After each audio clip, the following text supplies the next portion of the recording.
Os que trouxeram a Bíblia, abram comigo. É um livro muito difícil de achar, por isso eu vou ter paciência com você. O livro de Gênesis, capítulo 1, e o versículo 1. Está escrito assim: no princípio criou Deus os céus e a terra.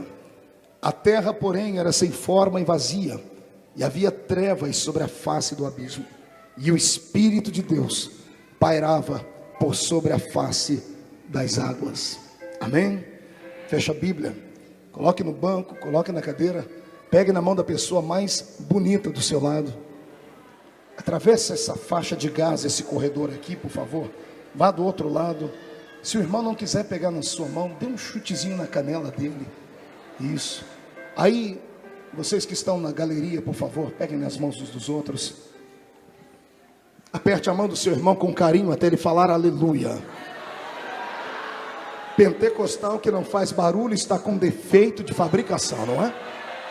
Feche seus olhos e vamos orar. Pai, eu te exalto, eu te glorifico. Eu já estou sentindo, Pai, o que é que o Senhor vai fazer aqui neste lugar. As minhas entranhas já começam a se contorcer, ó Pai, pelo temor que eu sinto dentro deste ambiente. Senhor, a cidade de Petrópolis nessa noite será palco do derramamento de um poderoso mover do seu Espírito. Os seus filhos que saíram dos seus lares e vieram dentro deste teatro, ó Pai, serão impactados com a sua presença de uma forma tão grande, que alguns não voltarão para casa andando nessa noite, voltarão voando nas asas da revelação do seu Espírito. Pai, cerque este grande ambiente agora com os seus anjos, cerque com a muralha de fogo do céu, e num raio de 5 quilômetros, onde houver um demônio alojado agora, eu dou a esses demônios 5 segundos para desaparecerem daqui, porque se não sumirem, serão queimados pelo poder da sua glória que virá sobre este lugar. O segundo pedido que faço, Pai, é um pedido de atrevimento. Se ainda tenho crédito no céu contigo, como pregoeiro da sua palavra, abre a porta do céu sobre este lugar, e mande do céu para a terra uma comitiva de anjos especiais, de anjos de fogo, que eles possam descer aqui, trazendo brasas de fogo tiradas do seu altar, que eles comecem a esparramar estas brasas entre nós, e onde houver um crente batizado com o Espírito Santo, renova ele agora, meu Senhor.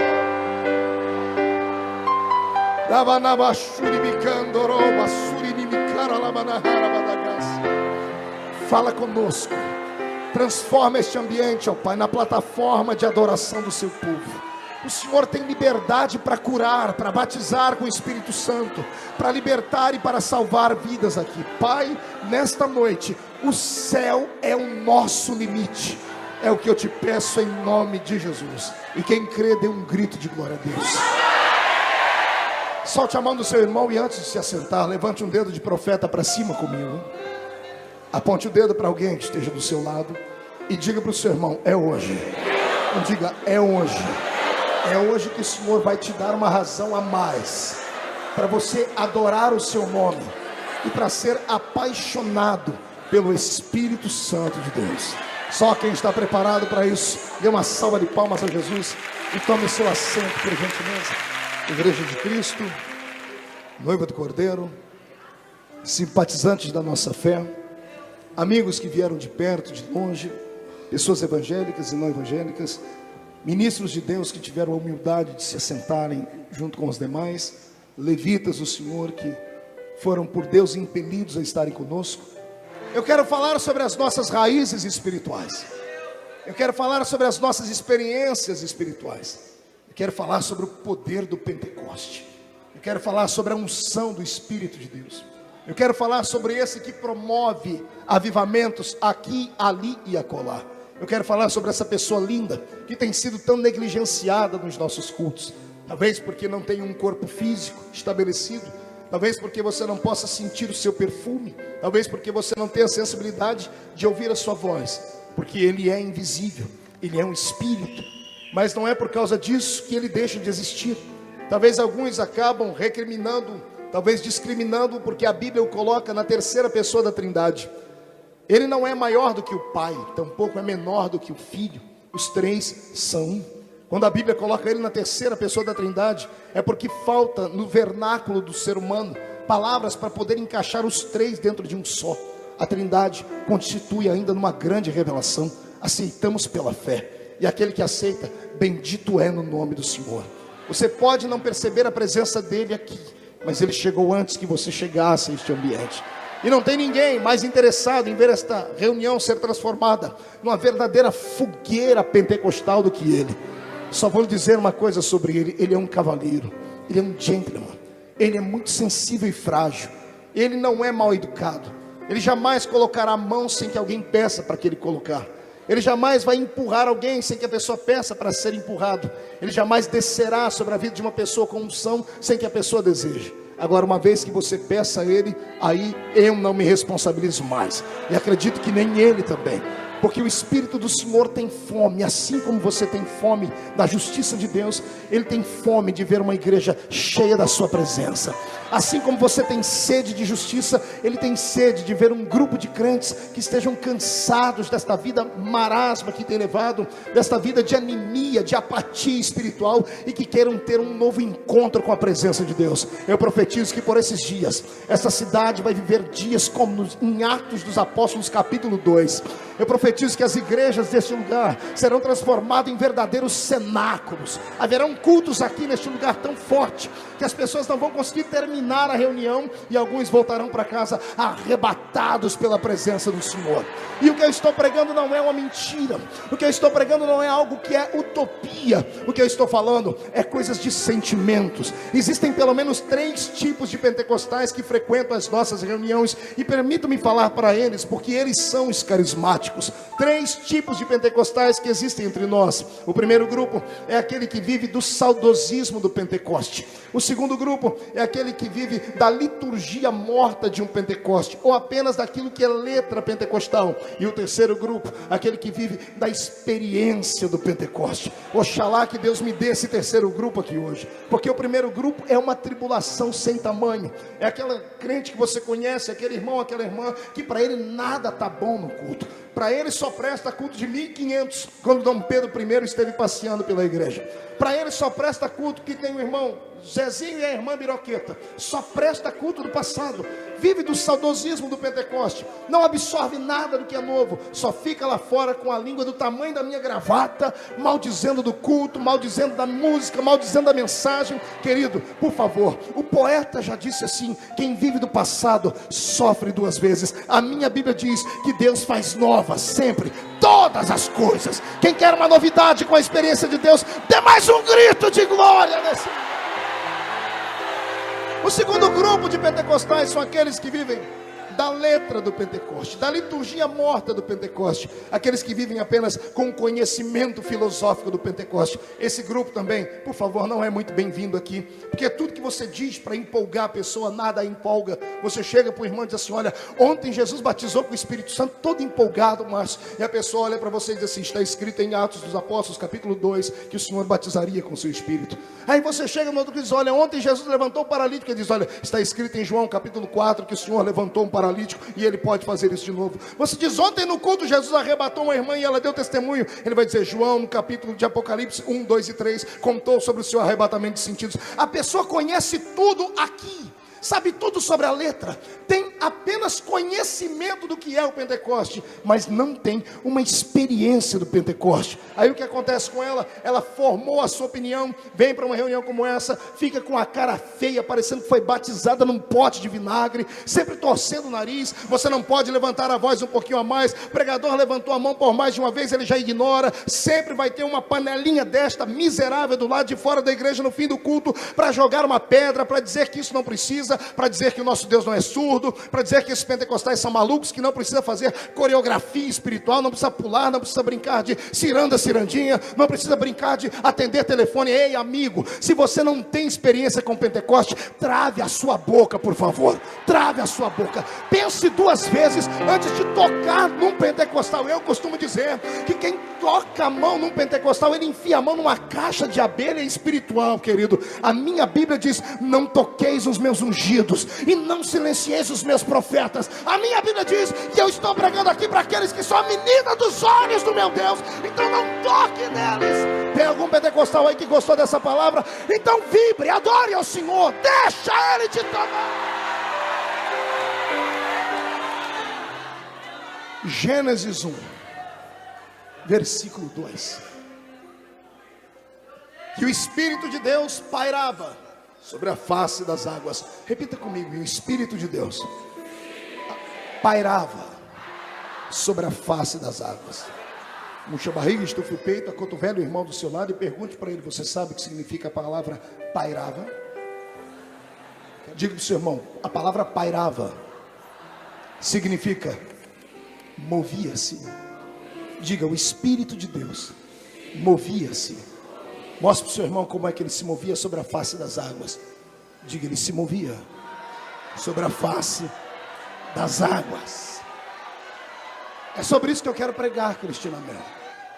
Eu quero falar para você que o Espírito Santo, esse que eu amo e sou tão apaixonado por ele, não é um espírito paralisado, não é um espírito mumificado, não é um espírito surdo e muito menos mudo, não é um espírito que pode ser pelo homem manipulado, não é um fantoche de igrejas.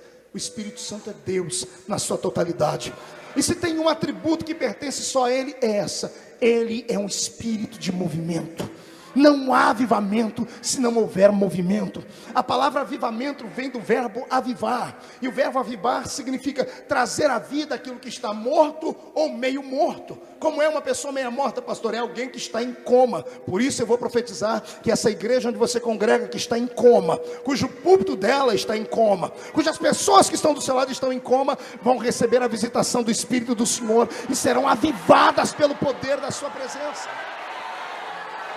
O Espírito do Senhor é um espírito de movimento. Quando não tinha seres humanos para ele se mover, quando não tinha uma igreja bonita como essa aqui reunida em Petrópolis para ele se mover, ele se movia em cima da face das águas. Isto mostra que ninguém pode prendê-lo, ninguém pode enjaulá-lo, ninguém pode colocá-lo dentro de uma cela e trancafiá-lo e dizer: ele está proibido de soprar aqui. Quem é que pode barrar o vento? Quando Jesus conversava com Nicodemos, falando sobre o nascimento do Espírito, Jesus disse para ele: Nicodemos, o vento sopra onde quer e ninguém sabe de onde vem e nem para onde vai. É assim que começa um poderoso avivamento. O avivamento começa quando os homens deixam de tentar manipular o Espírito Santo, quando os homens deixam de usar aquele sininho no púlpito para parar o movimento, quando os homens deixam de olhar para o relógio da parede e dizer assim: olha, irmãos, o Espírito Santo tem 1h30 só para operar no culto, e se ele não operar, o problema é dele, a gente só volta amanhã. Está na hora dos crentes terem hora para entrar dentro do culto. É claro que tem que ser com ordem e decência, mas pensarem 2 vezes antes de sair,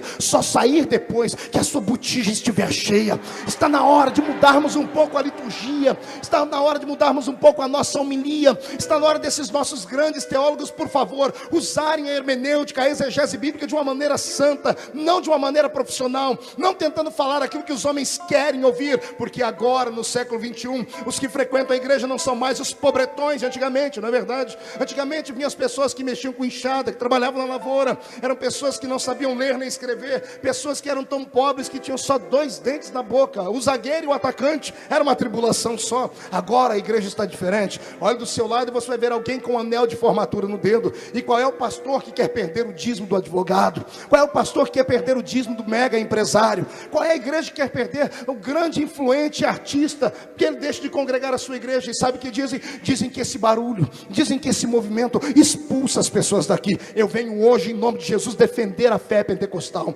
Sou apologista do Pentecoste. O que escandaliza não é crente pulando, saltando, ou rodando, ou falando em língua estranha, ou profetizando. Isso não escandaliza, pelo contrário, isso chama atenção, isso desperta a curiosidade. Foi o que aconteceu em Atos. As pessoas olhavam para aqueles pastores pentecostais e diziam assim: o que quer isto dizer? Está na hora das pessoas começarem a perguntar isso na rua da sua casa. Está na hora das pessoas que trabalham com você olhar para o seu jeito de ser, olhar para você ser fervoroso, alegre e perguntar: o que quer isso dizer? O que escandaliza pessoas aqui dentro são pessoas que levam uma vida profana, uma vida leviana. Aqui dentro é um santo, lá fora é um promíscuo. Aqui dentro só falta ter na cabeça uma auréola de santo barroco. Lá fora leva uma vida desgraçada e imoral. Eu protesto nessa noite contra a frieza. Eu protesto nessa noite contra a posição social ser elevada dentro da igreja. Aqui dentro não tem doutor, não tem mestre. Aqui dentro só tem servos lavados no sangue do Cordeiro. Uma igreja que precisa desta graça.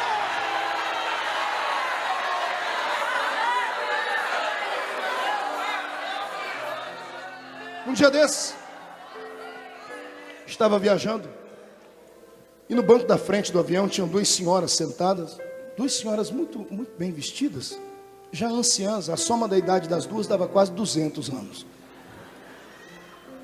E eu sentado atrás, tentando dormir, e uma diz para a outra: as coisas estão mudadas. E aí, como bom menino da roça, curioso, levantei as anteninhas de vinil e fui ouvir a conversa das duas. E uma disse assim: você viu como está o culto da nossa igreja? Que coisa horrível. As coisas estão mudadas, o culto da nossa igreja está tendo uma barulheira. Antigamente, há 40 anos atrás, lembra quando a gente era jovenzinho? Chegava na igreja, tinha uma placa lá: silêncio. Havia reverência. Agora a gente entra dentro da igreja, uma barulheira só. Eu não aguentei, eu levantei por cima do banco. Eu toquei no... Oi senhoras, tudo bem? Ela: pois não, senhor. De que igreja vocês são? Somos da igreja católica. Eu sentei. Eu achei que eram irmãs minhas, gente do fogo.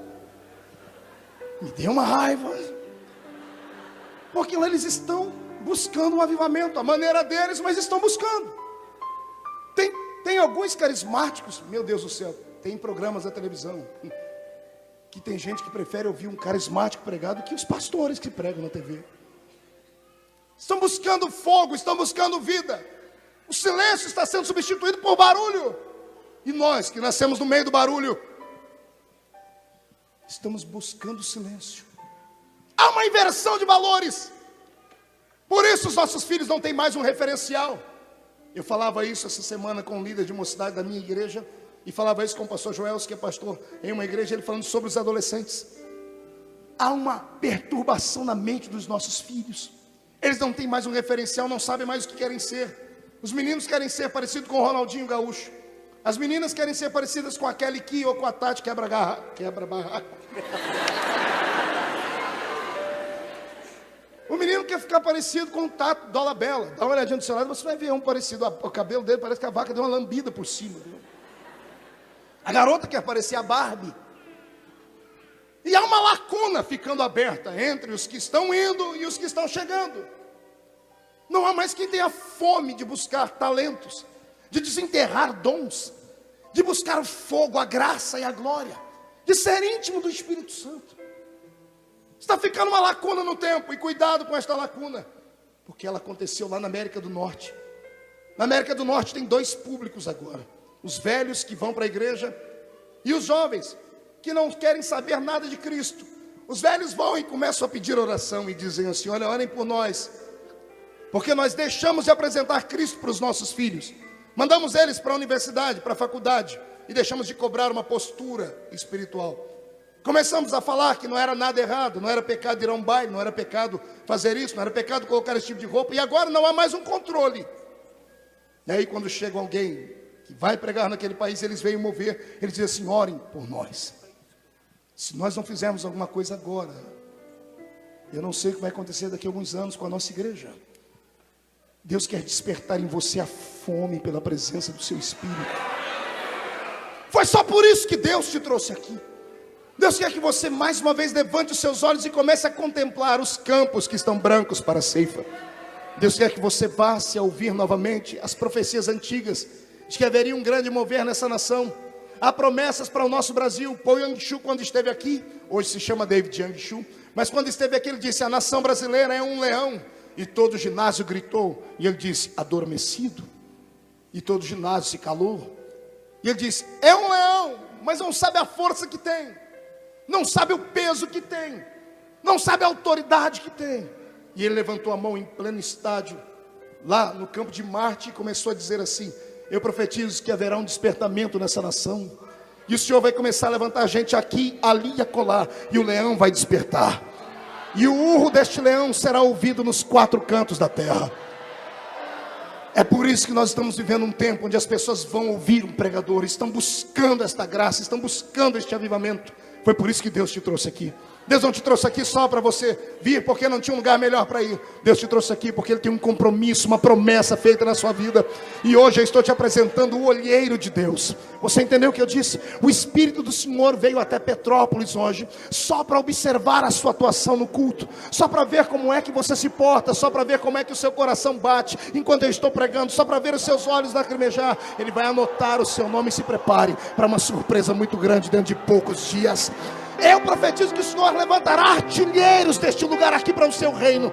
Eu profetizo que você está sentado perto de uma pessoa que será tão poderosa em Deus, tão grande no Senhor, que você vai sentir orgulho quando ver ela na telinha da TV, quando você ter que ler um livro dela, ouvir um CD dela. Quem se apropria dessa promessa, por favor, jogue a mão para cima e dê um grito de glória. Eu só posso nessa noite puxar a orelha de 2 grupos, porque o primeiro que eu citei eu não posso. O homem natural eu não posso puxar a orelha dele, porque a própria palavra diz: ele é natural, nasceu uma vez só. É a pessoa que frequenta os nossos cultos, mas nunca teve uma intimidade, uma proximidade de Cristo. Não se batizou, não tomou opinião ainda com o Senhor. Eu não posso dizer nada a você a não ser um conselho: se envolva com Jesus logo, porque o Senhor, Ele não quer que você seja só natural. Ele quer que você seja muito mais do que isso aí. Agora os outros 2 grupos, por favor, prepare o lombo, porque eu vou bater. Os outros 2 grupos são o carnal e o espiritual. Pastor, mas eu achava que carnal era quem não era crente. Eu também. Até que eu passei a analisar o que Paulo está dizendo. Paulo está dizendo: existe alguns crentes na nossa casa, na casa do Senhor, que são carnais. Eles têm que ser tratados a leitinho, porque não conseguem comer uma coisa mais forte. Deve ter um carnal aí do seu lado. Pastor, como é que eu sei que o irmão que está do meu lado é carnal? Fácil, chega perto dele e sente o cheiro. Sente o cheiro dele para você ver. Carne crua. Tem gente que nem na carne está mais, passou, está no osso, infeliz. Só sabe reclamar. Até agora não abriu a boca nem para respirar. Dê uma olhadinha para a pessoa do seu lado. O olho está seco, igual o olho de coruja. A boca está fechada. Segura os meus jargões aí. Boca de aço, língua de ferro, queixo de concreto. Não sabe o que é adorar. Não sabe o efeito de um grito de um crente na terra. Ah, se você entendesse o que é que acontece quando você grita glória a Deus na terra. Crente, use a sua inteligência. Eu falei da outra vez e vou repetir para você não esquecer. Quando nós falamos qualquer coisa, quando sai o som da nossa boca, o som não é uma coisa abstrata. São feitos de átomos. O som é movido a átomos. E tudo isso não se perde. O som procura o alvo para onde ele foi mandado. Quando você conversa com alguém que está do seu lado, a pessoa escuta. Quando você quer apenas cochichar com ela, pode ter 10 pessoas ao lado, só a pessoa escuta. Você pode estar começando a ter alto, mas se as pessoas não prestarem atenção em você, elas podem escutar, mas não vão ouvir. Agora o som procura aquele que está querendo ouvir. Quando você vai para um campo de bola e grita gol, a palavra gol sobe e vai direto para o coração do artilheiro. Ela dá aquele ímpeto, gol, vai lá no coração do artilheiro. E o artilheiro, você já percebeu, tem artilheiro que não espera nem a bola entrar dentro daquela rede, do travessão. Ele chutou, ele já corre para a galera. Minha língua está ruim hoje. Ele abre os 2 braços e o povo grita gol e ovaciona ele. O som sobe e cai no coração do artilheiro. Se você assistir um show de Zezé de Camargo e Luciano, você vai ver o povo gritar, dançar, bater palma. E quando o povo começa a gritar lindo, fofo, aquelas coisas, tudo, o som sobe e vai para o coração do artista, porque o som procura o seu alvo. Quando a igreja de Cristo dá glória a Deus,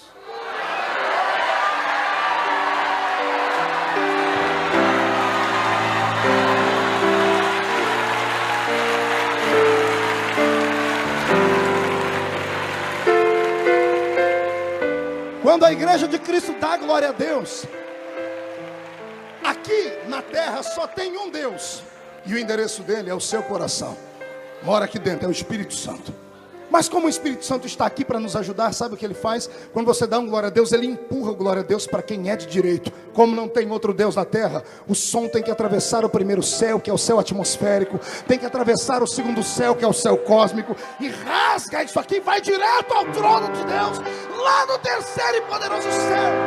É por isso que um culto alegre, ele reverbera unção e milagres.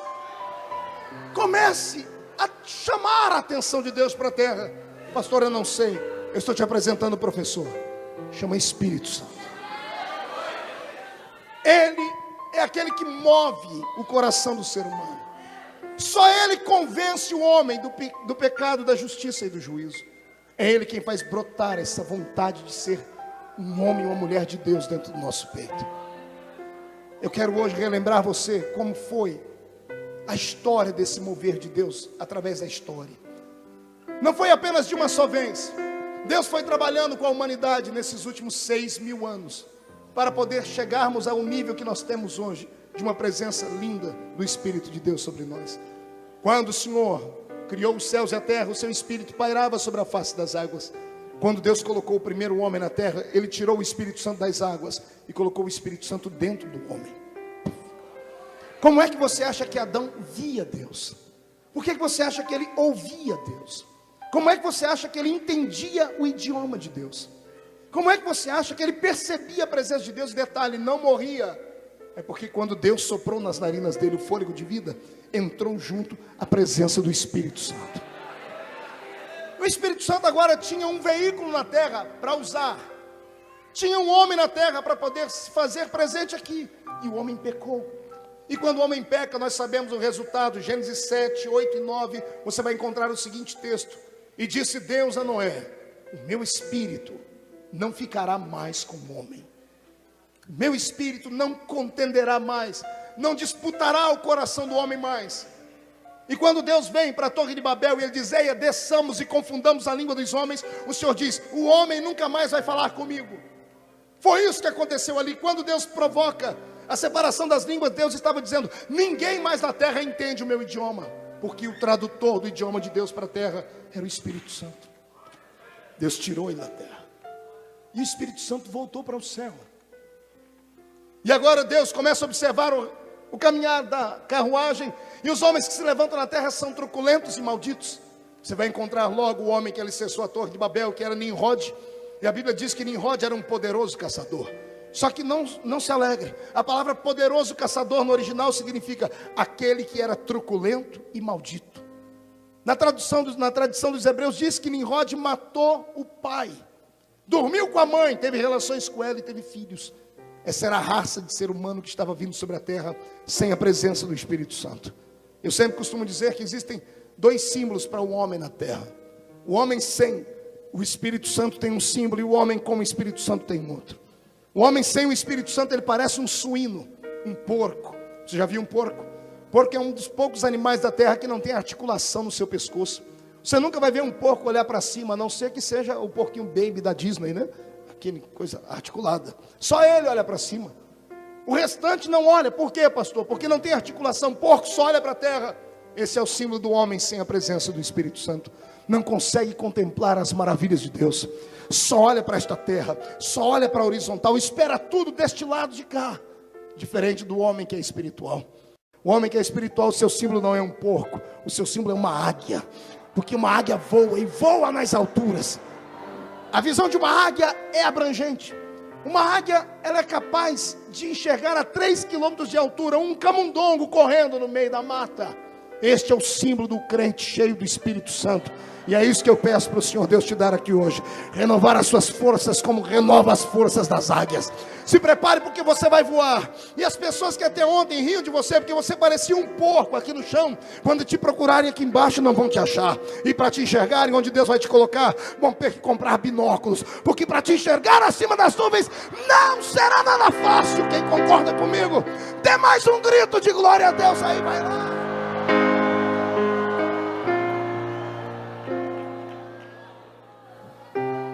Sabe o que Deus fez com o homem? Deus entendeu que o homem sem o Espírito Santo não ia conseguir sobreviver. Então Deus colocou o homem dentro de um laboratório. Deus olhava para a terra e queria devolver o Espírito Santo, mas tinha dificuldade. E o que é que ele fazia? Ele não derramava o Espírito Santo plenamente. Era como se Deus usasse um conta-gotas. Pegasse um conta-gotas e pingava um pouquinho da experiência aqui, um pouquinho da experiência ali e ali. Só 3 categorias de pessoas recebiam o Espírito Santo no Velho Testamento: reis, sacerdotes e profetas.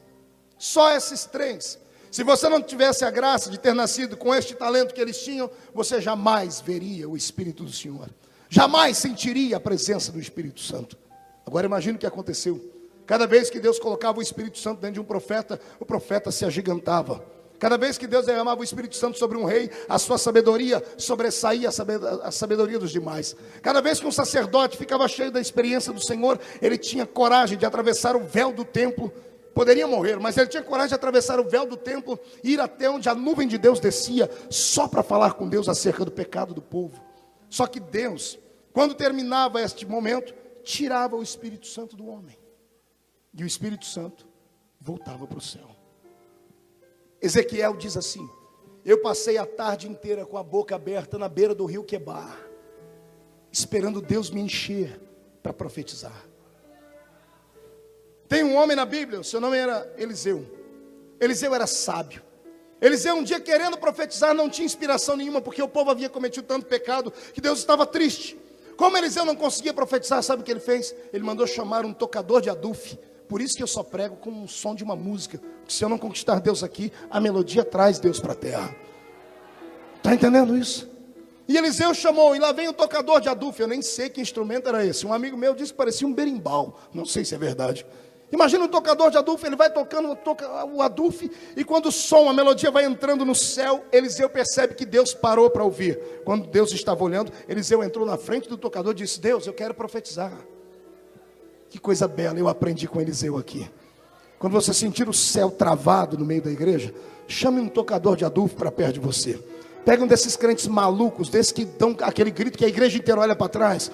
Junte, faça aí um grupinho de uns 10, coloque cada um num canto da igreja e comece a adorar, comece a gritar. O fogo de Deus vai se alastrar no meio da igreja.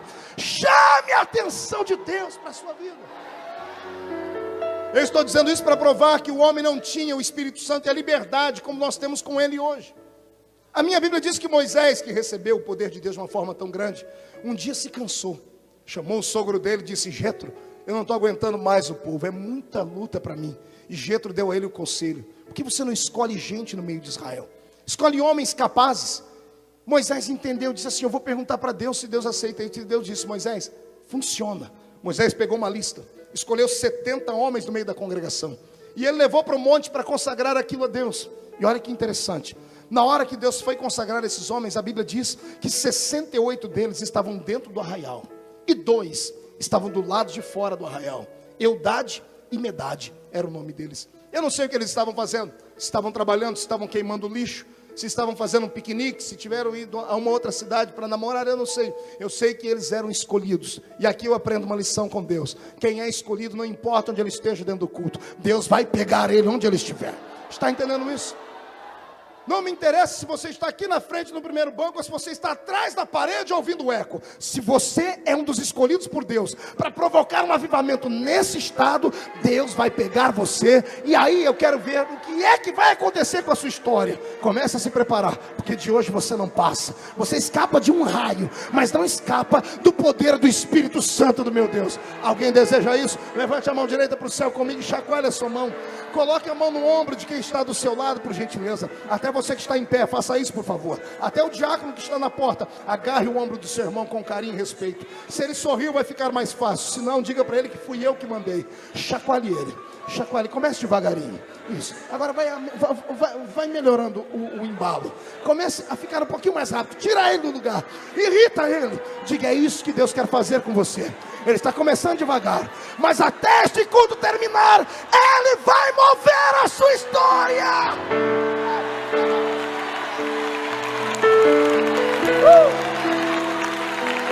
Aleluia.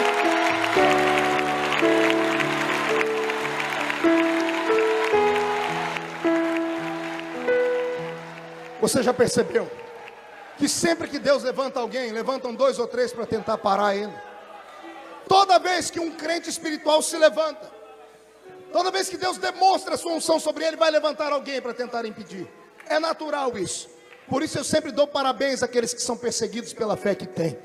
Quanto mais te perseguirem, mais crédito diante de Deus você vai ter. Fique tranquilo com isso. Isso não é de hoje. A minha Bíblia diz que quando Moisés abriu os dois braços,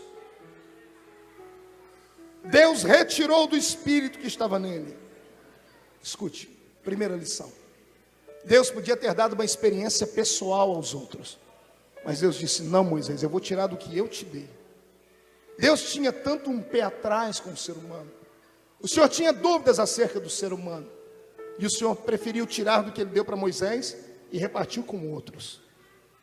O interessante é que quando Deus tirou de Moisés e jogou sobre os homens, os 68 que estavam dentro da congregação começaram a profetizar, e começaram a cantar, e a dançar e a louvar. E do lado de fora do arraial, no meio do caminho, tinha os dois, Eldade e Medade. Sabe o que aconteceu com eles? Começaram a pular e a profetizar também. E o interessante é que a Bíblia faz questão de detalhar essa história. Quando os dois estavam pulando, tinha um enxerido lá. Aqui não tem, no Rio de Janeiro não tem, só tem na minha cidade. Esse crente que está na igreja há 1 milhão de anos, ele não viu o dilúvio, mas pisou no barro que sobrou na terra. Ele não acredita que Deus pode usar mais ninguém a não ser ele. Ele acha que Deus trabalha com formas, e o meu Deus não trabalha com formas, o meu Deus trabalha com formas diferentes. Deus usa cada um de uma maneira diferente. E levantou esse cidadão lá, e sabe o que ele fez? Ao invés de ir lá abraçar o crente profeta pulando, correu para falar com Moisés. Josué entrou na frente dele com a espada. Ninguém falava com Moisés se Josué não deixasse. E Josué pergunta: o que é que você quer? Eu quero falar para Moisés que tem 2 moços dando escândalo do lado de fora do arraial. Estão pulando e profetizando do lado de fora do arraial. Josué, que era temente a Deus e tinha um zelo que consumia, ele encheu o peito e disse: deixa que eu falo para Moisés. Lá vai Josué com a espada na mão dizendo: Moisés, tem 2 moços do lado de fora do arraial, estão pulando e dando mau testemunho lá, estão dando escândalo, gritando e profetizando. Posso mandar parar? Imagina Moisés dizendo: qual é o nome deles? Eldade e Medade. Só um minutinho, deixa eu olhar na minha lista. Não, estão aqui. Eu escolhi. E se eu escolhi, não importa o que eles estão fazendo. Deixa Deus usar eles, Josué. Josué, não mate eles, deixa Deus usar eles. Moisés olha para Josué, que ia ser o futuro líder de Israel, e diz assim: deixa eu te ensinar uma lição, garoto. Oxalá que toda a nação dos hebreus fossem cheias do Espírito Santo. Oxalá que todas as tribos de Israel fossem profetas. Oxalá que todo esse povo que Deus me deu fossem cheios da presença dele. Não me dariam trabalho. Esse é o meu sonho. Eu ainda sonho com um dia em que haverá uma revolução espiritual nessa casa tão grande, nessa nossa igreja brasileira tão grande, que os nossos filhos vão voltar a profetizar. Os filhos dos nossos filhos terão visões. Eu quero profetizar em nome de Jesus que voltaremos a ter arrebatamentos de sentido dentro da igreja. Eu quero profetizar que haverá ainda no nosso meio intérprete de línguas estranhas. Tem alguém que se candidata a ter um talento desse aqui? Quem se candidata, por favor? Então faça barulho nesse lugar.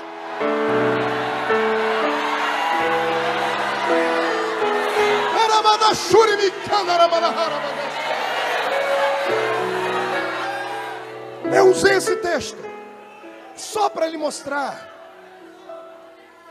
que Deus não dava o Espírito Santo deliberadamente. Era dosado. Não era para qualquer um, era só para alguns. Deus estava ainda com um pé atrás acerca do ser humano e dizendo para si mesmo: o homem não merece ter a presença dele. Eu imagino lá no céu Jesus, como sempre, intercessor da igreja, dizendo: Pai, vamos mandar o Espírito Santo para a terra. O ser humano precisa dele. Sem ele, olha o lixo que é o ser humano. Sem o Espírito Santo, o homem é um animal quase que irracional. E foi indo a história, eu imagino Deus vendo os exemplos. Ele viu que um homem como Sansão, cheio do Espírito Santo, levou os inimigos de Israel à derrota. Ele viu que um homem cheio do Espírito Santo como Davi cantava e encantava 30 homens que estavam dentro da caverna de Adulão.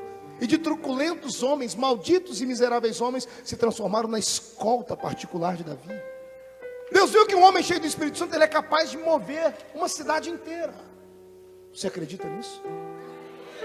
Você acredita que um crente cheio do Espírito, ele pode mudar o rumo de um país inteiro?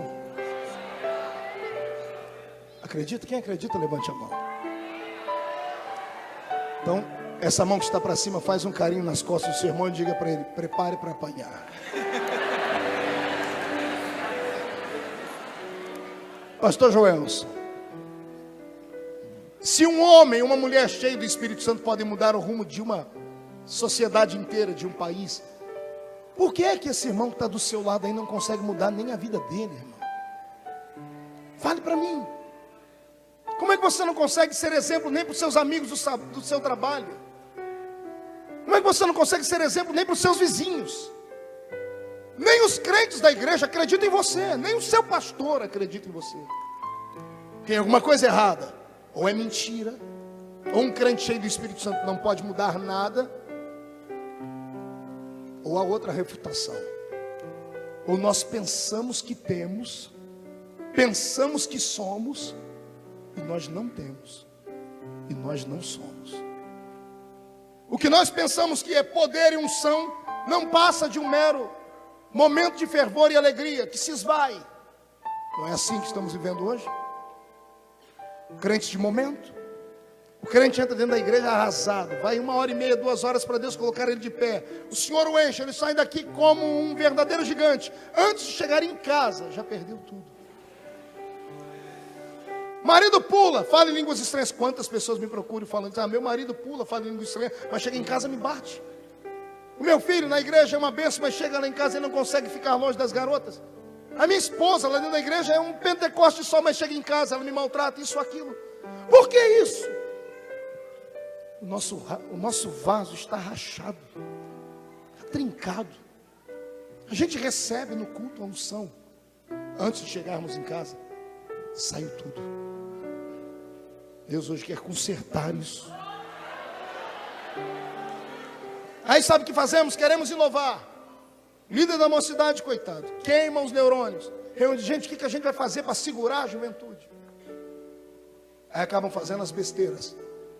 Como aconteceu um dia desse, eu pregando em Brasília, numa grande catedral. Aquele culto morto, pense num culto morto, um culto fúnebre. Só escutava 2 barulhos dentro daquela igreja: o meu pulmão, quando eu parava de falar, e os mosquitos que voavam. Ainda engoli 2 daquelas desgraças daqueles mosquitos. Você riu porque não era você lá. E aquele povo carrancudo, parecendo cara de delegado de justiça. Terminou o culto, o pastor disse: pastor, nunca vi um culto como esse. Eu olhei para a cara dele e falei: ah, Jesus, ele não sabe o que é culto. Me chamou para o fundo da igreja: venha ver as obras da igreja. Aí no fundo da igreja tinham lá 2 quadras uma quadra de basquete, uma quadra de futebol de salão, uma piscina, um restaurantezinho bem feito e uma pista legal com um globo. Eu falei: que é isso, pastor? Ele disse: não, rapaz, somos do século 21. Para eu não perder os meus jovens, termina o culto, eles fazem o bailinho deles aqui. Já existem boates evangélicas com música de crentes remixadas para você dançar e pular. E se fosse uma dança para Deus, uma coreografia divina, se fosse para criancinhas, eu entenderia.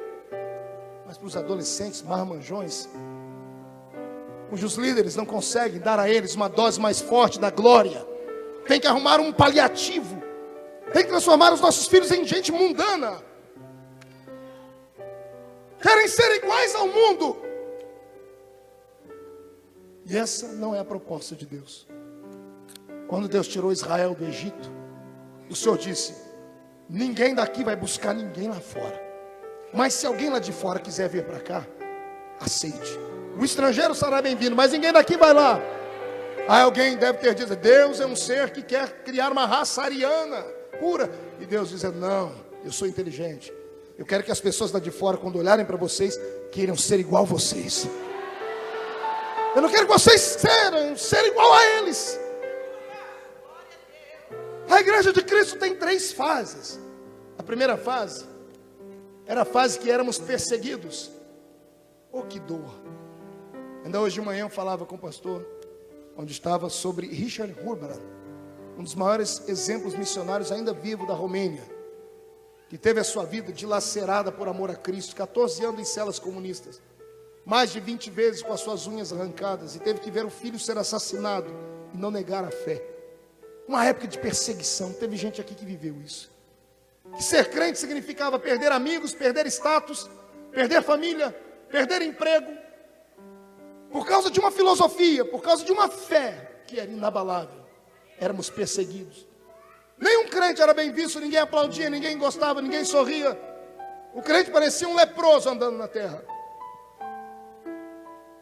Como ninguém recebia eles do lado de fora, quando entravam dentro da sua igrejinha, fechavam a porta, Deus descia ali. E a perseguição do lado de fora motivava eles a buscarem a presença do Deus de Israel. E a perseguição, todo mundo sabe, crente é igual um ovo. Quanto mais você bate, mais volume ele pega. Quer ver a igreja crescer, é começar a perseguir ela. Por que você acha que o ministério de Jesus me deu cresceu tanto? De tanto que eu apanhei. E quando eu paro de apanhar, eu vou caçar confusão com os outros, só para apanhar de novo. Eu sou inteligente. De perseguidos, crescemos. Aí passamos a ser imitados. Todo mundo começou a imitar o nosso jeito de falar, o nosso cumprimento, nossa maneira de cantar. Pode ver, uma igreja começou a copiar a outra, de repente todas as igrejas têm um pouquinho de cada uma dentro dela. E de repente chegamos na terceira e última fase, porque essa segunda prejudicou. A igreja cresceu, crescendo começou a bater no peito, achando que era maior do que tudo. Achando que podia falar, ignorar, ter preconceito com os demais. Principalmente as grandes e mais velhas igrejas desse país. Principalmente as mais tradicionais delas. Algumas tinham coragem de olhar para as outras igrejas que se abriram e dizer assim: isso aí não é igreja, é uma igrejola. Arrogância, truculência. De perseguidos, passamos a ser imitados. E de imitados, decaímos. Passamos a imitar. Estamos imitando. Tem igreja que imita até centro de macumba. De Sal Grosso para lá. E alguém diz: não, mas está dando certo. Essa é a mensagem de agora. Não se prega o que é certo, se prega o que dá certo. Deu certo, funcionou lá, vai funcionar aqui. Está faltando caráter. Desculpe o peso da palavra desse profeta, mas está faltando vergonha na cara. Talvez seja para isso que Deus te trouxe aqui hoje, para te dar um chacoalhão de verdade. Nós não precisamos liberar o mundo para os nossos filhos e para os nossos adolescentes. Nós precisamos mostrar para eles que o Deus de Israel, que operou no passado, é o mesmo Deus que pode operar no presente e vai operar no futuro.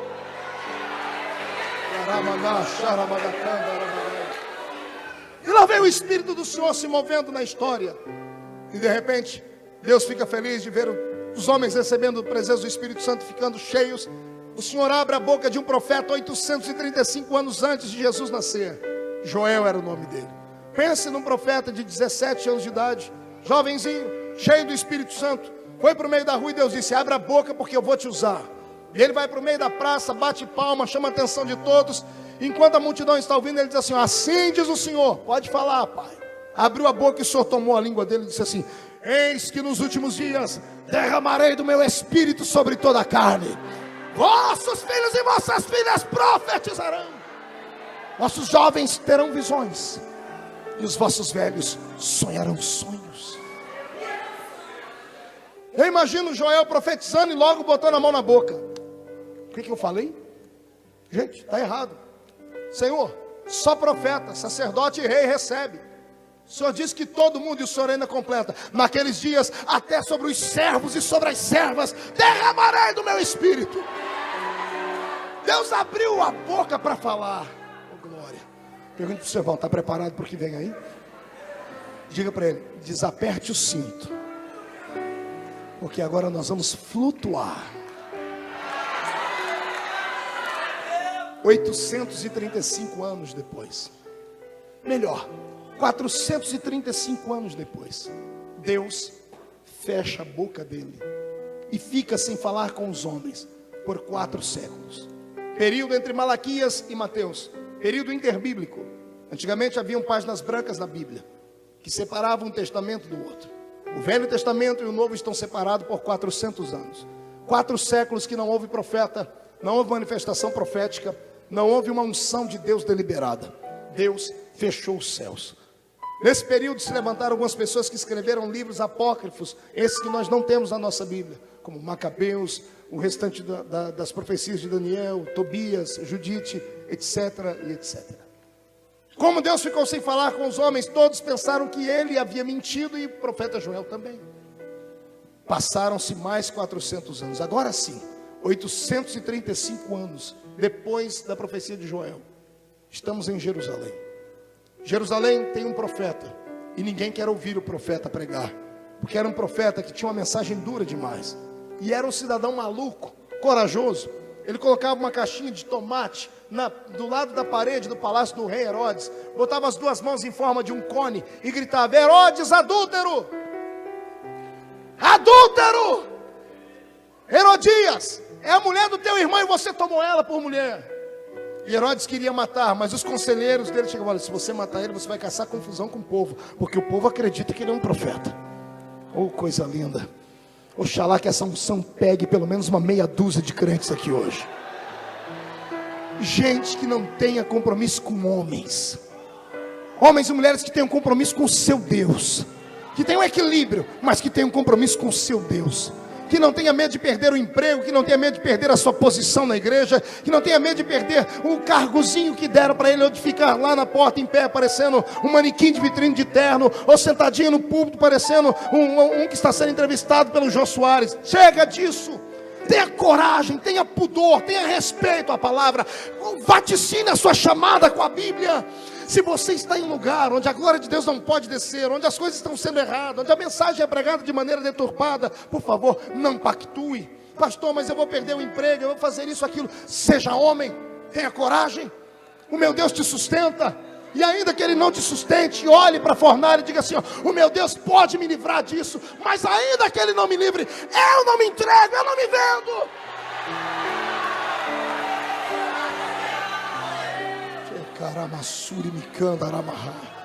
Eu estou sentindo o ambiente desse lugar mudar. Estou sentindo o Espírito do Senhor ficando alegre com algumas pessoas aqui dentro. Deixa Ele te tomar, querido. Se lá na sua igreja você não pode pular, gritar, sair correndo e profetizar, aqui você pode. Deixa Deus te tomar aqui nesse lugar.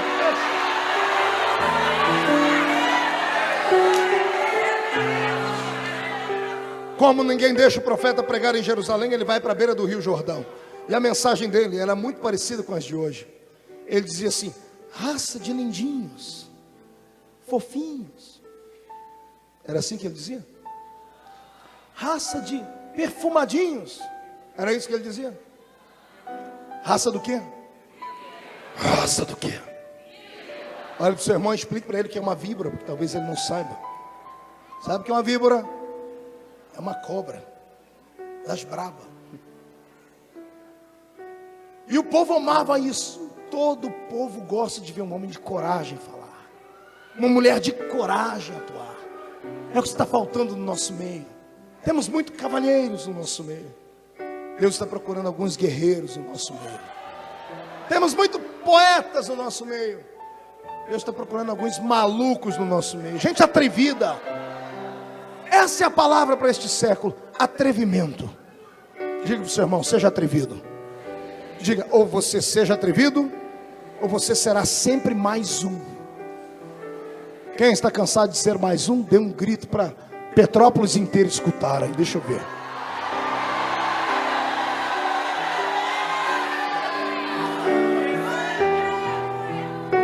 E o povo gostava de ver a pregação de João na beira do Rio Jordão. Raça de víboras, quem vos ensinou a fugir da ira de Deus? E o povo: dá-lhe, João. Eu imagino João dizendo: vem cá, sua víbora, eu vou lhe batizar. E lá vinha uma pessoa, quando ela batizava, o povo vibrava: é isso aí, João. E João empolgado. A história diz que João e os discípulos dele batizavam 5.000 pessoas por dia. Por dia. Era um avivamento jamais visto na história. Um homem de coragem. Mas esse homem era tão diferente que ele dependia de Deus para tudo. Deus era o estilista dele. Deus era o mestre cuca dele. A comida dele era diferente. A roupa dele era diferente. O jeito dele falar era diferente. Está na hora de você depender só de Deus para conquistar os seus sonhos. Posso ouvir mais um glória a Deus disso ou não? Dá-lhe, João. Quem é esse aí? Esse aqui é a caninana. Vem cá, sua caninana. Tibum, vai embora. Urutu Cruzeiro, tibum, vai embora. Jararaca, tibum, vai embora. É tudo víbora, tudo cobra. Vem cá, sua cascavel, tibum, vai embora. Vem cá, sua cobra coral, tibum, vai embora. E o povo, dá-lhe, João. E João todo empolgado. De repente João estende a mão para chamar outra cobra. E ele para, porque começa a tremer. E o povo, João, que cobra é essa? Ele, não é cobra. Eis aí o Cordeiro de Deus, que tira o pecado do mundo. E ao invés do Cordeiro vir, é João quem vai. E quando João está saindo das águas do rio para se encontrar com o Cordeiro de Deus, a multidão se acotovela e diz, quem é esse? Que até João para ouvir. João para, olha para todo mundo e diz assim, esse é aquele de quem eu vos falei. 835 anos depois da profecia de Joel, 400 anos sem falar Deus, quando ele levanta o profeta, a primeira coisa que o profeta fala, esse é aquele que eu falei, eu batizo com água para arrependimento, mas ele vos batizará com o Espírito Santo e com fogo. Esse é o meu Deus. E o mover de Deus foi lindo naquele dia. É Lucas quem diz, nenhum outro evangelista diz. Lucas diz, e quando Jesus saiu da água, ele ficou cheio do Espírito Santo e se alegrou no Espírito. Jesus só começou o ministério dele de curas depois que ele foi cheio do Espírito Santo. Você está entendendo isso? Essa é a lição. Você só será diferente quando você for possuído pelo Espírito Santo, quando você for cheio do Espírito Santo. E eu não quero gotas, eu quero uma enxurrada do Espírito Santo. Eu quero sair daqui hoje embriagado, que eu erre o rumo da minha casa, mas não vou errar o rumo do trono de Deus. Eu quero poder, eu quero unção, eu quero ver a minha geração ver essas coisas. Eu estou cansado de contar testemunhos de 15, 20, 30, 100 anos atrás. Está na hora de você ter uma experiência. Está na hora de você ter uma experiência profunda. Está na hora de você sair da vida natural. Está na hora de Deus cumprir as promessas dele na sua vida. Mas isso depende de você. Depende do seu desejo, depende da sua fome. Você precisa estar impregnado com a vontade de mudar, muito grande, para receber o que meu Deus tem para te dar aqui hoje. E lá vem o Senhor cumprindo as suas promessas. Nós sabemos da história de Jesus. Jesus morre, ressuscita. 3 dias depois da sua morte, ele está de pé, vivo, para a honra e glória de Deus Pai. Aparece por um período de 40 dias às pessoas. Depois de 40 dias, ele é arrebatado até o céu, é assunto ao céu. Entre o dia da sua ascensão e a descida do Espírito Santo foram 10 dias. 10 dias depois, o Espírito do Senhor é enviado sobre a terra. E quando ele vem e dá início ao culto pentecostal. E ele vem e mostra para nós o modelo do culto que Deus queria. Ele chegou fazendo barulho. Ele chegou movendo as águas. Ele chegou fazendo as pessoas ficavam cheias dentro do cenáculo e saiu para o meio da rua. É para isso que o crente é cheio do Espírito Santo.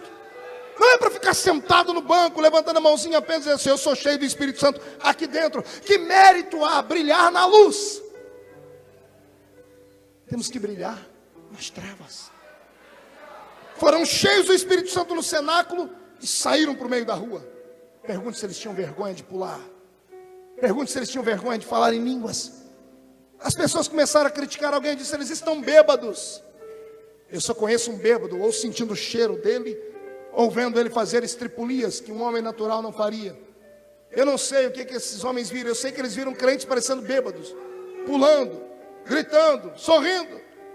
E alguém disse, eles estão bêbados. E o fracote medroso Pedro, que negou Jesus diante de uma vendedora de púrpura, antes de ser cheio do Espírito Santo, depois que foi cheio, pulou no meio da multidão e disse, aqui não tem ninguém bêbado, aqui estão crentes cheios do Espírito Santo. É o que foi escrito pelo profeta Joel. Nos últimos dias Deus derramaria do seu Espírito. E detalhe, Pedro, que pregou até esse momento mais de 3.000 sermões e não ganhou uma alma, agora pregou um sermão só, e 3.000 pessoas se converteram. A sua vida vai estar marcada em 2 tempos: depois desse culto e antes dele. Inclina a sua cabeça.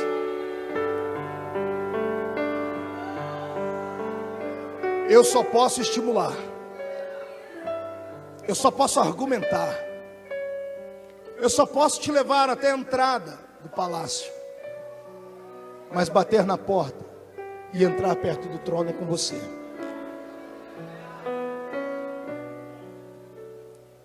Eu te dei um aperitivo. Eu abri a sua fome. Agora o banquete está armado lá dentro. É você quem tem que sentar lá e comer. A atitude é sua. Fale consigo mesmo se a sua vida não perdeu o rumo, se os seus sonhos deixaram de ser sonhos. Lembra quando você começou cheio de Deus, vibrante, alegre? Olhe para hoje. Faça uma análise do que você foi, do que você é, e diga para Deus o que é que você quer ser depois de hoje. Ah, meu Deus. Rabassu teria mandorobagasse mahai. Imaramacho renateri pandorobakiamanasuya. Ianaralamanasuri diriamanarashikondorobaki.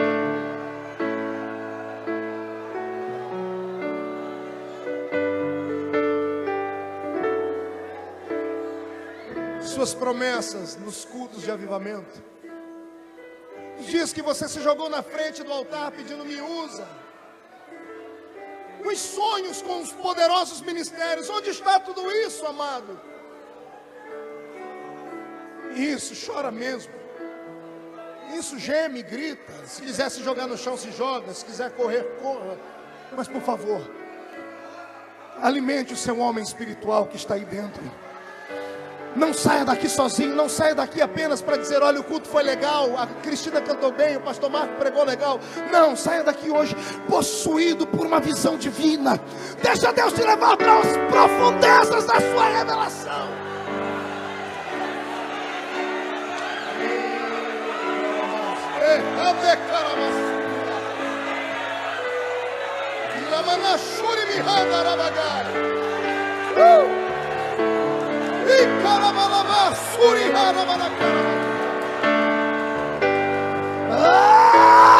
Adore ao Senhor.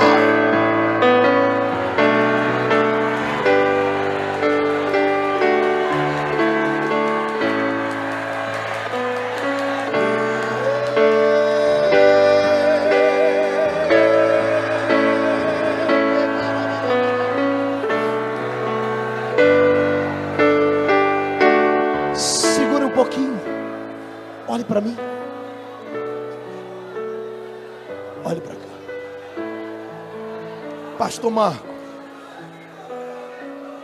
se o poder do Pentecoste e o avivamento é tão bom, por que o fogo da igreja primitiva não continua aceso pelos séculos? Olhe para cá.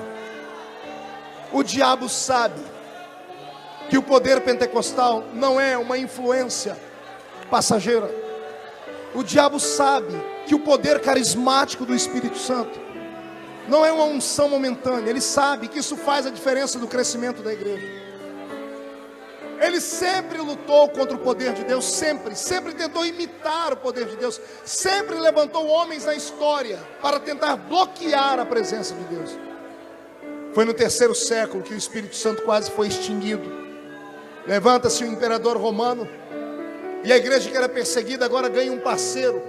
E o imperador romano dá um grito e diz: a partir de agora todo mundo vai ser cristão. Tive uma visão no céu e vi uma cruz. O infeliz ainda era mentiroso, não viu cruz porcaria nenhuma. Fez um censo e ele viu que a igreja estava crescendo demais.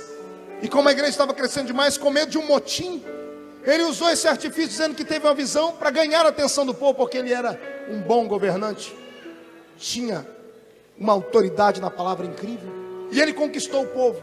Por um lado foi bom, a igreja parou de ser perseguida, ninguém mais virou alimento de leão, paramos de ser espetáculo nos coliseus. Por outro lado, a igreja ficou horrível, porque as pessoas começaram a vir para a igreja sem experiência com Deus, sem conversão genuína, sem profundidade espiritual, vinham só para fazer aquilo que o rei queria que eles fizessem.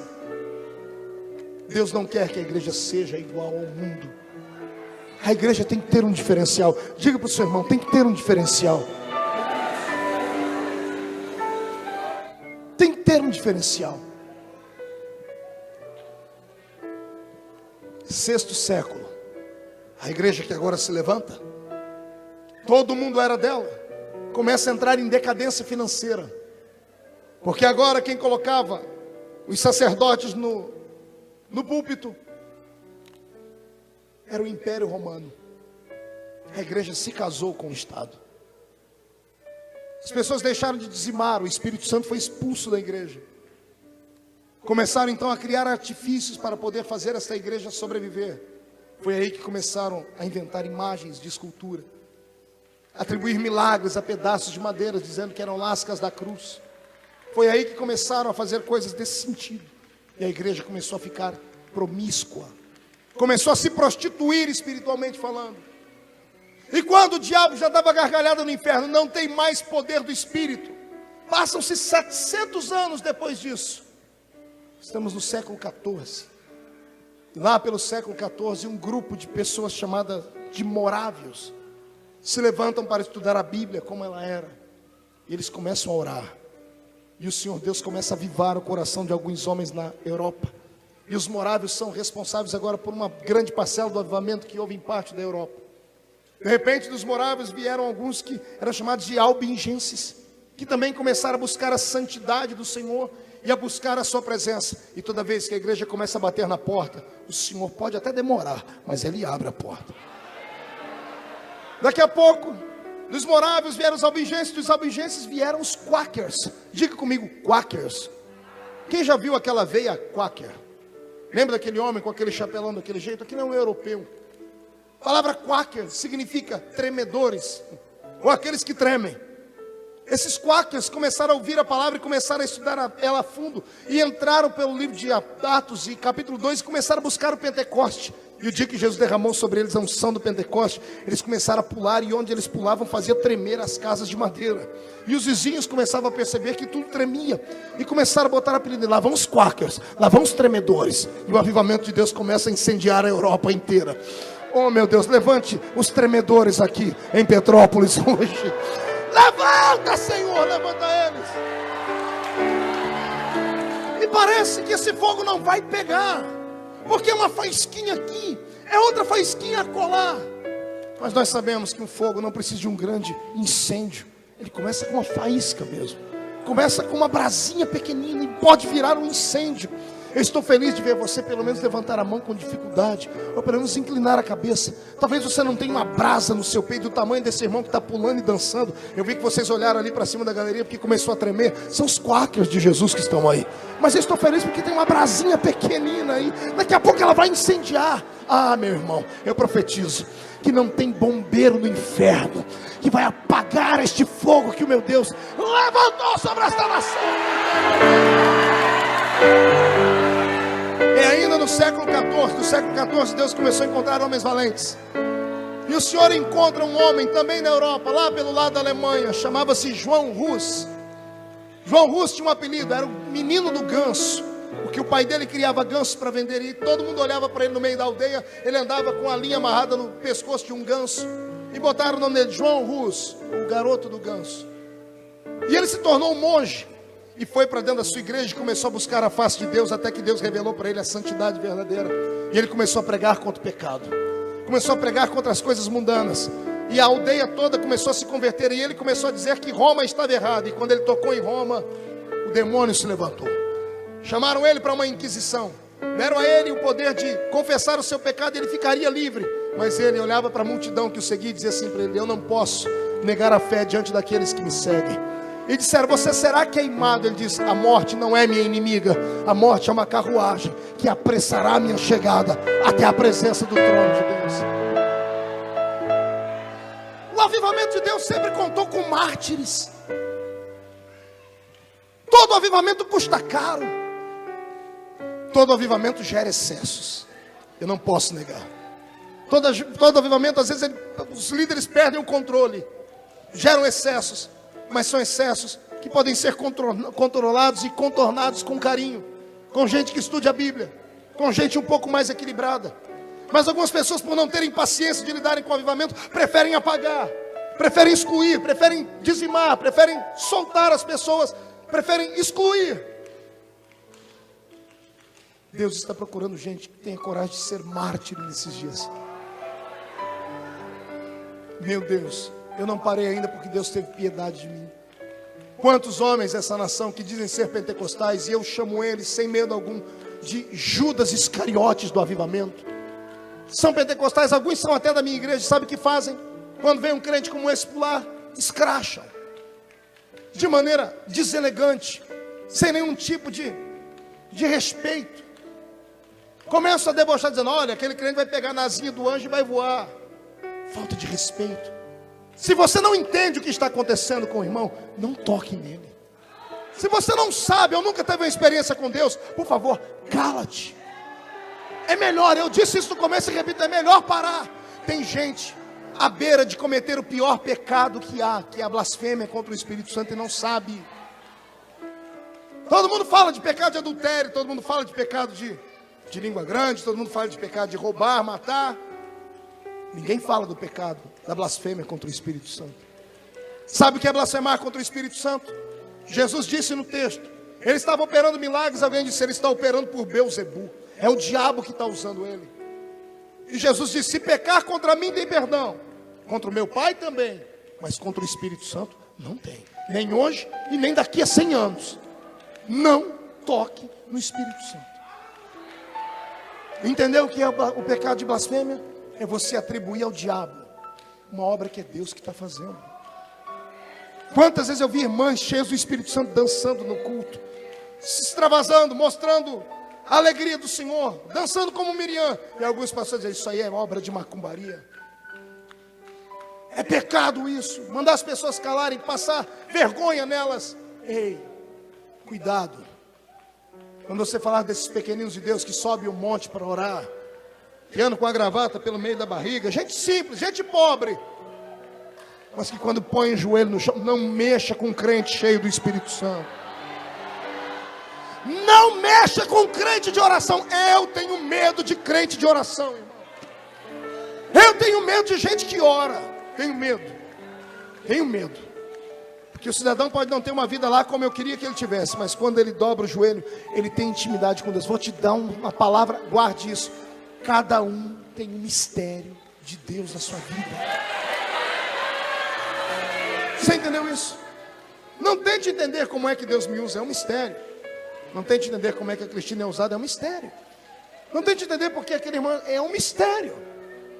Cada um tem o seu. Agora, você também não precisa ter inveja. Não precisa querer apagar a estrela do outro para a sua brilhar. O mesmo Espírito que me deu está louco de vontade para te dar também. Ah, pastor, por que ele não me dá simples? Você não tem coragem de pagar o preço. A salvação é de graça, a unção não. A unção custa caro. A unção de Deus custa lágrimas. A unção de Deus custa dias de joelho no chão. A unção de Deus custa chicotadas nas costas e você ter que abaixar a cabeça e continuar andando. Rejeição. Ninguém será aceito sem antes ser rejeitado. Grave isso. Quer ser um revolucionário da fé? Não olhe para trás, nem para a esquerda, nem para a direita.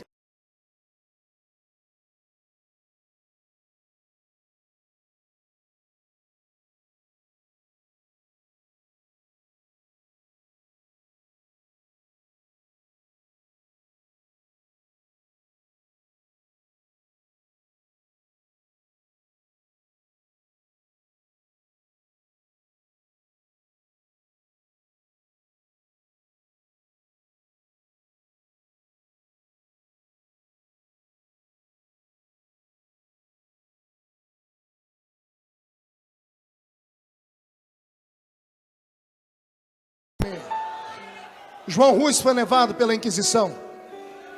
E no dia em que viram que não tinha jeito com ele, ele estava decidido. Trocaram as roupas dele e colocaram uma roupa negra com desenhos de demônios, porque eram assim que as pessoas eram queimadas. E ele olhou para aquelas roupas negras e quem estava perto anotou e disse que enquanto vestiam ele, dizia assim: me coloquem essas vestes de vergonha, porque os santos anjos já estão tecendo as minhas vestes celestiais no céu. Colocavam um capuz na cabeça da pessoa, negro, com desenhos de demônios. E enquanto colocavam um capuz, ele gritava: coloquem essa coroa de coisas miseráveis sobre mim, porque a minha coroa de glória já está na mão do justo juiz, e daqui a pouco vai colocar ela sobre mim. Os papas, os padres da época não suportaram aquilo, fizeram como fizeram com Estevão. Apressaram a morte dele, levaram ele para o centro da cidade, amarraram ele e colocaram gravetos e incendiaram quando levantaram as chamas. A história diz que os papas, os padres, os inquisidores chegavam perto das chamas para poderem se deliciar com os gritos do herege. Tiveram que anotar o que ele escreveu, porque ele não gritava, ele cantava. E ele dizia: hoje vocês matam João Russo, o ganso. Daqui a 100 anos nascerá um cisne que ninguém poderá matar. Me emociona isso. Profeta é profeta até na hora da morte. 100 anos depois do dia da morte de João Russo, uma mulher também alemã deu à luz a um garotinho chamado Martinho Lutero. Oh glória, está sentindo aí? Diga para o seu irmão: a obra não para. Diga: Deus sempre terá alguém para levantar. Diga para o seu irmão: será que eu estou do lado de alguém que Deus vai levantar aqui? Então se alegre com esta palavra. Eu não vejo homens e mulheres aqui dentro, eu vejo profetas, vejo labaredas de fogo, vejo ministros, vejo homens e mulheres que vão colocar essa cidade de perna para cima e cabeça para baixo. Eu estou vendo a falência do reino das trevas, o fechamento dos terreiros de Umbanda. Eu estou vendo o fim do sincretismo religioso nesta nação. Eu estou olhando aqui, estou vendo homens e mulheres que vão expulsar Satanás deste nosso Brasil.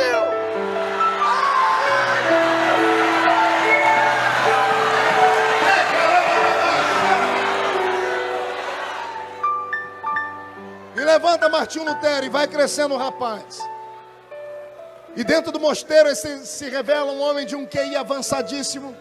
Dominava o alemão, sabia muito bem a sua língua, dominava a Bíblia Sagrada, mas ele tinha uma perturbação interna. Ele se autoflagelava todos os dias porque se sentia um miserável, um pecador, um homem que não teria salvação. Ninguém entendia Martinho. Deus entendia. O Espírito Santo mexendo com ele. Até que um dia, pensando em se matar, ele abre a Bíblia e cai no livro de Romanos. E quando ele lê o versículo que saltou para fora numa revelação divina, a vida dele mudou. Deus disse para ele: Martinho Lutero, não é com flagelos que o homem é perdoado. O justo vive da fé. A fé move a vida do justo. E ele deu um salto e começou a pregar com autoridade. E a notícia se esparrama, porque sempre que Deus levanta alguém com autoridade, a notícia se esparrama. Vai haver notícias saindo daqui de Petrópolis, vai haver notícias saindo do Rio de Janeiro, vai haver notícias saindo aqui da região dos lagos. As pessoas vão começar a saber que alguns crentes aqui começaram a movimentar as águas. Escute o que eu estou dizendo. Não se assuste quando daqui a alguns meses começar a parar ônibus na porta da sua casa, começar a parar caravanas na porta da sua igreja. Pessoas vão vir de longe para receber aquilo que você tem, para receber aquilo que Deus estará te dando.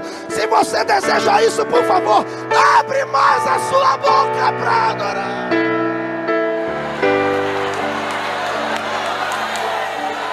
Já estou terminando, falta só 400 e poucos anos. 31 de outubro de 1910, na porta da Catedral de Wittenberg, na Alemanha, Martinho Lutero prega as suas 95 teses e deixa depois pregado o esboço do seu sermão na porta. E quando alguém vê aquilo, anuncia ao Papa, e o Papa da época diz que ele seria excomungado. Assina uma bula papal excomungando Martinho Lutero. Ele pega a bula papal: cabra macho. Deus não usa frouxo, Deus não usa gente covarde, Deus só usa gente de coragem. O cidadão pegou a bula papal, foi para o meio da rua e disse: o Papa riscou o meu nome da encíclica de Roma. Eu queimo essa encíclica porque ela de nada presta. O meu nome está escrito no livro da vida do céu, e de lá ninguém pode tirar. Não podem tirar. Fica valente, por favor, crente. Fica valente. Murcha a barriga, estufa o peito. Comece a ficar revoltado. Comece a ficar revoltado com a situação da sua família, com a situação da sua igreja, com a situação da sua cidade, com a situação do seu estado. Se eu fosse carioca como você é, eu começaria a andar pelas ruas dessa cidade e chutar o mulambo de todos os demônios que eu encontrasse no meio do caminho. Eu pararia em cada metro dessa cidade e daria uma ordem aos demônios: ou saiam da minha frente ou vão virar esterco, ou saiam da minha frente ou vão virar tapete, ou saiam da minha frente ou não vão prestar para mais nada, porque a partir de hoje há um avivamento em andamento aqui. Quem quer isso, dê um salto para cima para adorar.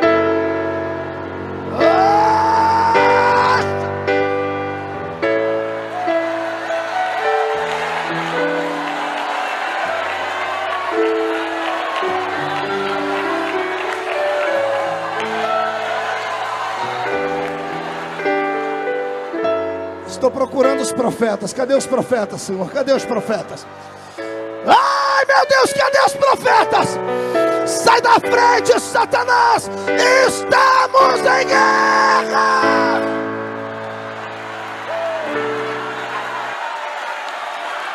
Estamos na noite de São Bartolomeu, na França. 100.000 valdenses estão pendurados em cruzes, em mastros, com a Bíblia que Martinho Lutero havia agora traduzido para o idioma no peito dessas pessoas. Acorrentados a elas, se transformam em tochas vivas. A cidade iluminada de Paris é iluminada pela primeira vez com o corpo de valdenses que vieram da Alemanha, fugindo daquele ato insano de Roma. O cheiro da carne queimada dos crentes, ao invés de provocar um fedor na terra, se transforma em cheiro de sacrifício diante das narinas do meu Deus. Se levanta um padre chamado Torquemada, e Torquemada usa uma cruz como aquela que Anchieta usava aqui no Brasil, que ele segurava por baixo, uma adaga falsificada. Quando ele agarrava a cruz por cima e puxava, era um punhal. Torquemada matou sozinho 10.000 crentes, cravando o punhal no seu peito, enquanto soldados seguravam, chamando eles de hereges.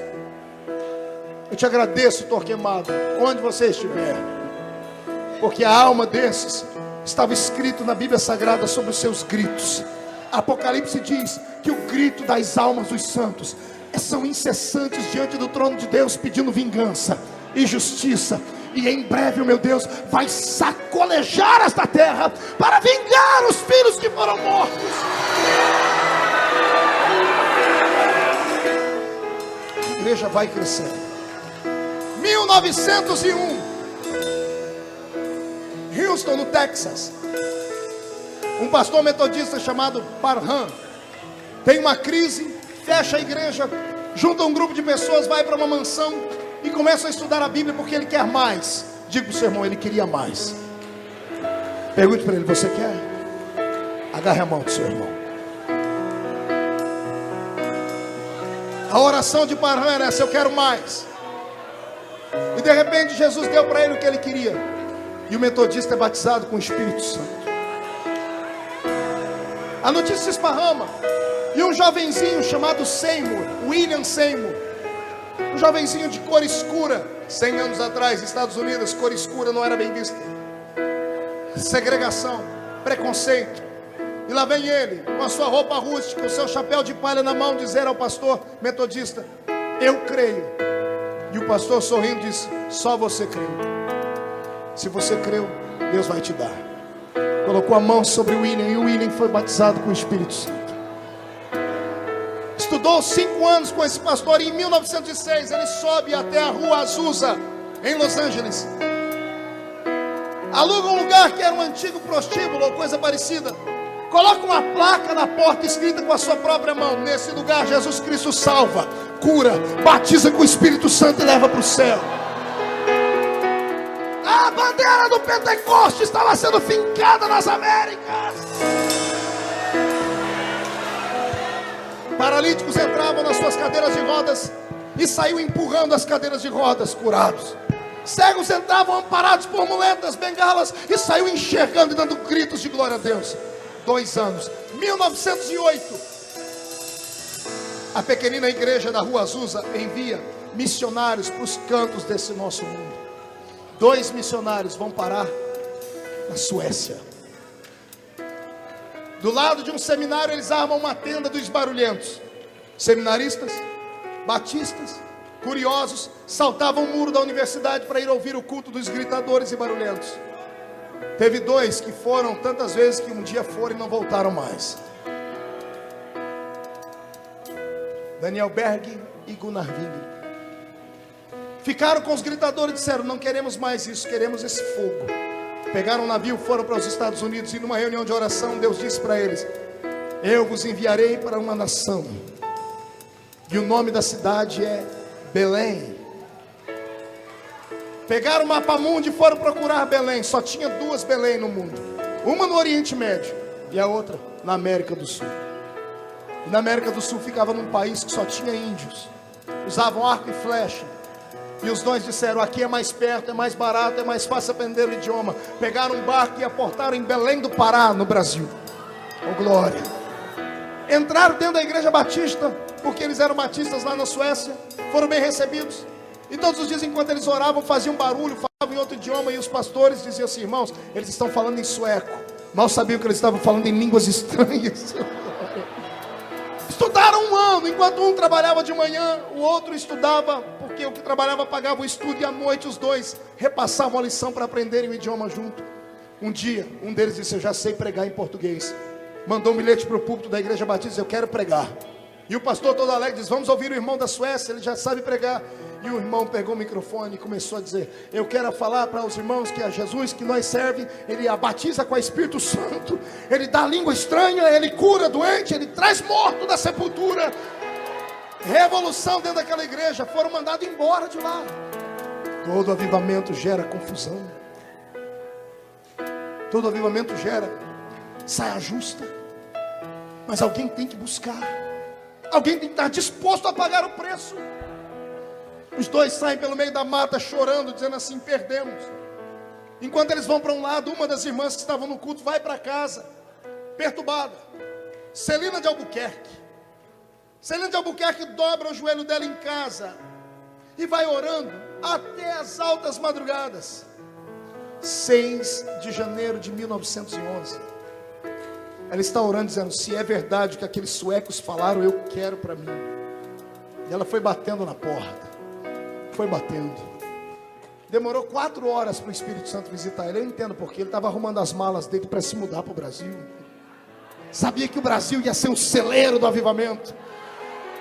4 horas da manhã, o céu parece que caiu dentro da casa de Celina de Albuquerque. A primeira brasileira salta falando em línguas estranhas, orando e falando com o Senhor Deus dos exércitos. E daquele dia em diante, a semente germinou. Resultado da semente: olhe do seu lado, você vai ver alguém, descendente de alguém que cria em avivamento, de que acreditava na glória e no poder do Senhor Deus. Deus essa noite quer levantar a sua vida. E eu acho que eu já falei demais. É hora de você ter uma experiência profunda e espiritual com o seu Deus. Se você quer isso, por favor, incline a sua cabeça e comece a orar. Comece a orar. Comece a clamar. Comece a chamar a atenção de Deus. Os avivamentos bíblicos, cada um deles começou de um jeito. Um começou com o povo de joelho no chão. Outro começou com o povo rasgando as suas vestes.